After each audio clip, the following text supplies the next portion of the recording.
the counting man. Michael sat down on the bench, checking his watch as his leg nervously tapped the floor. The bus was running late today. That wasn't good for him. He needed to make a good impression at this interview. This job could be a great stepping stone in his career. He had to get it. And if the bus didn't hurry up, he wouldn't. Come on, he murmured. Let's hurry this on up. A car passed by nearly every second, but no bus yet. He was shaking, just a little. Just a little he shook. But he was anxious. He looked to his side to see an older gentleman sitting on the bench next to him, a top hat covering his eyes as he snored gently. Michael sighed, turning his attention back to the road where he waited for the bus to come. If only he could be like this guy. Sleeping soundly without a care in the world. The man looked fairly old. He's probably been retired for years now, and is just enjoying a low-stress life. It would be years before Michael would reach that level. Heck, he only had a bachelor's for 3 months now. His life was only beginning. His heart leapt as he saw the bus round the corner, and he jumped to his feet to be ready to get right on. He turned to look at the old man, wondering if he should wake him now that the bus was here. That was but only the right thing to do. Maybe this gentleman was trying to get somewhere too. It wouldn't be right to let him sleep through it. Michael stepped away from the bus, nudging the old man. Hey, the bus just arrived, he said. The man's head tilted up, his eyes wide as he swallowed a snore. He looked around for a minute, then his eyes fixated on Michael. 200,274, he said. What? 200,273. 200,272. 200,271. 200,000. Michael tried speaking again, jostling the old man a little. Come on, the bus is here. That is what you were waiting for, isn't it? 200,268. 200,267. 200,000. Michael rolled his eyes, stepping away and onto the bus. Whatever, he muttered. Sometimes druggies just need to be left alone, I guess. He grabbed hold of the ceiling rail and braced himself as the bus lurched forward, off to get what hopefully would be good news. He almost couldn't feel his feet, he was so nervous. He gathered that it wouldn't be until after the interview he'd be able to stand comfortably again. By the time the interview was finished, though, he wasn't sure if he'd feel his feet like he'd hoped. Well, Mr. Sanchez, I must say I've been quite impressed with you thus far. The man stood up from behind the desk and extended his arm, which Michael took. Let me review you and Mr. White's resumes again, and I'll call you by the end of the week with news. Thank you, Mr. Wagner, Michael said. He was beaming, but the anxiety hadn't subsided like he had thought it would. But he had done his best, and that was all that mattered. It was all up to fate now. He left Wagner's office and stepped onto the elevator to take him back down to the streets. He'd be heading straight home and putting a hamburger on the stove for dinner. Some nice steak seasoning made even the cheapest of frozen hamburgers taste gourmet. Maybe if Wagner called him back and told him he did get the job, he'd go out and celebrate with a real steak. Get some real food, not just whatever he could fit in his small freezer back in his apartment.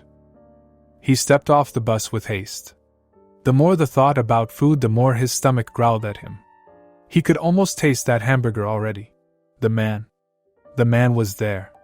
The one from this morning, who was drunk or high or whatever he was. He was still there. Should I? Michael trailed off, shaking the thought away. No. It was better to just move along, get on with things. 155,003. 155,002. 155,001. 154,000. Had he been counting all day? Just sitting there, spouting off numbers? Michael scoffed. Well then, yeah, I'll let him on his own. Don't need to help some drug addict. He walked past the man on the bench just as he got to 254,988. Michael awoke the next morning to the sound of his phone ringing. He groaned, having felt like he just barely fell asleep. Even the melatonin he took didn't seem to help, as he only fell asleep around 3 in the morning. He had just been too darn nervous to let his body relax. He groped for the phone, getting a hold of it after a few moments. Without looking at the caller ID, he swiped to answer and began groggily speaking into the mic. "Hello? Is this Michael Sanchez?" He shot up in bed as he recognized the voice of Mr. Wagner. "Yes, this is him. Mr. Sanchez, I am very pleased to inform you we will be expecting you here in the office Thursday morning. Can you make that commitment?" Michael's heart leapt, a massive smile crossing his face. "Today is Tuesday?" "Yes, sir. Yeah, I think I can be there Thursday." "Absolutely. Very good. I look forward to working with you." "Yes, thank you, sir." "Thank you very much. Goodbye now." "Bye." Wagner hung up, and Michael leaned back in his bed shaking his fists in celebration. "Yes. I did it. I have it. Oh, mama. Espero que pueda estar aquí." He looked at his phone. It was just past noon. Well, it surely wasn't too early for the Texas Roadhouse to be serving steaks right now. Yes, he was aware it wasn't truly a gourmet place to get a steak, but it watered his mouth nonetheless. "I've got a shower." He leapt off the bed, hobbling on over to his shower and turning on the water. After a nice, long and hot rinse, he got out to get dressed. He smiled to himself all the while, slipping on his sneakers and putting his phone back in his pocket as he stepped out of his apartment. He marched down the stairs towards the street, stepping out into the warm yet brisk air around him. Oh, today is a good day. His smile faded a bit when he looked to the bus bench. That man, he was still there. Just sitting there, staring blankly up at the sky. Eyebrow raised, Michael walked over to him and slowly began hearing numbers yet again. 75,652. 75,651. 75,650. Michael scoffed at the man again, being somewhat bothered by this. He wasn't sure why. It shouldn't matter to him if some old homeless guy wanted to spend his time saying numbers all day. But the fact he went from 200,000 or whatever yesterday morning to this now. Something about that just rubbed him the wrong way. The idiot was wasting his life counting. He oughtn't to spend so much time just saying numbers. It was ludicrous. But then again, why should Michael care? Why should he care at all? It shouldn't matter to him. It didn't matter to him. No, not one bit. He'd just walk on past, right up to the curb to wait for the bus. "Hey, mister! What the heck are you counting for?" Michael shouted. The old man just continued to stare at the sky, spouting off numbers. 75,607. 75,606. "Hey, I'm talking to you." He grabbed the man's shoulder, shaking him a little. "¿Entiendes español? ¿Necesitas ayuda, señor?" 95,601. 75,600. He shook him again. "Come on! Why are you counting?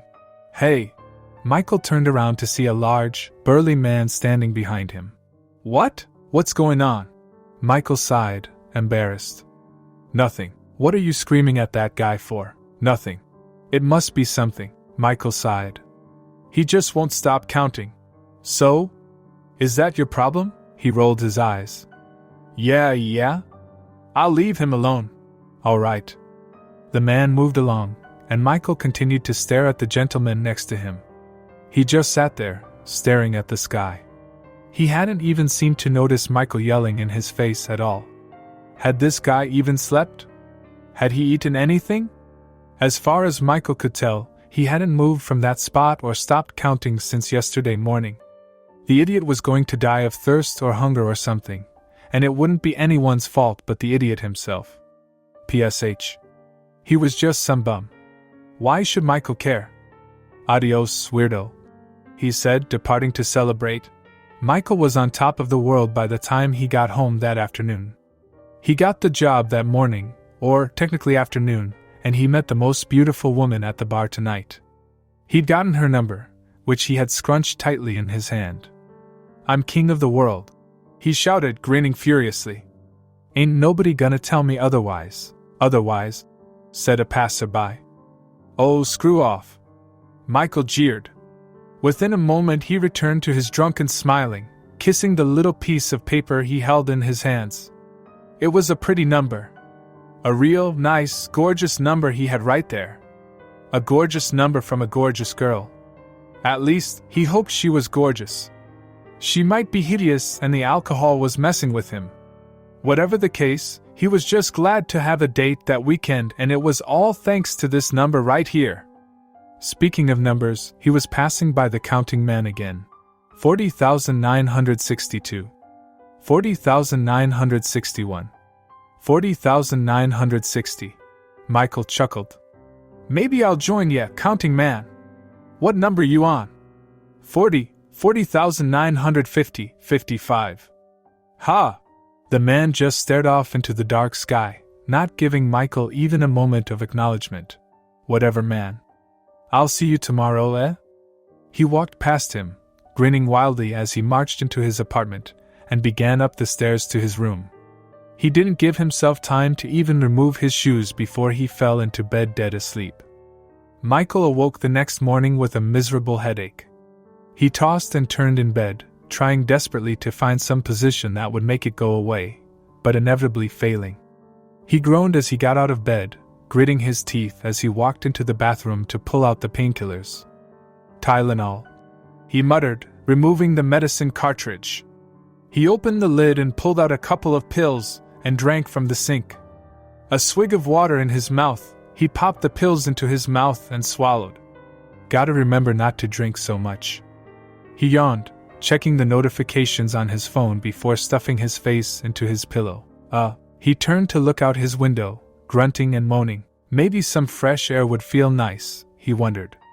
He took a deep sigh. He got up to throw on some semi-decent clothes and shoes. He headed out, phone in one pocket and keys in the other. It was unseasonably cold when he stepped outside. He was about to turn back around and grab his jacket when he saw the man again. He was still sitting there, staring blankly into the sky as he continued to mutter numbers aloud. This guy. He spat. What a lunatic. He began walking towards the bench, wondering what he was doing. Why? Why did he care so much? If the man hadn't stopped to eat or drink or sleep, why should he care? It wasn't his health that was in jeopardy, it was that idiot's. Maybe it just bothered him that the guy's health was in jeopardy. He hadn't moved from that spot for days now. Days. Hey, counting man, he hollered. You want some food? I've got some food back in my apartment upstairs. If you come with me, I'll give you some. 145. 144. Hey, hombre. I'm talking to you. You hungry, man? You've been sitting there counting for days. Come on, I've got some food and water if you want. 129. 128. It's pointless. You won't listen to me anyways, huh? Too busy counting. Counting what? You're counting for no reason. The man suddenly shifted in his seat, still counting. He bent over and pulled something out of the bag by his feet. A slip of paper. He wrote something on it, and then handed it to Michael. Heartbeats?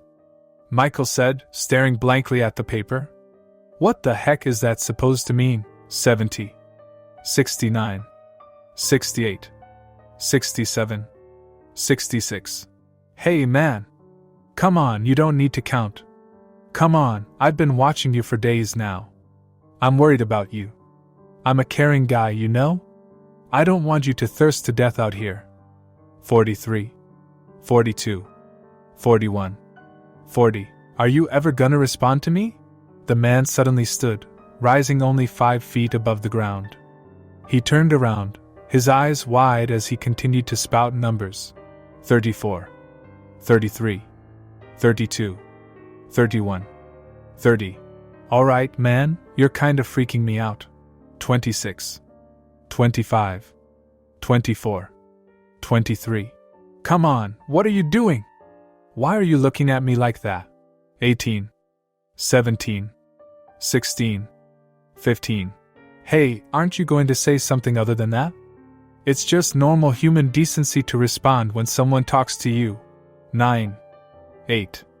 7. 6.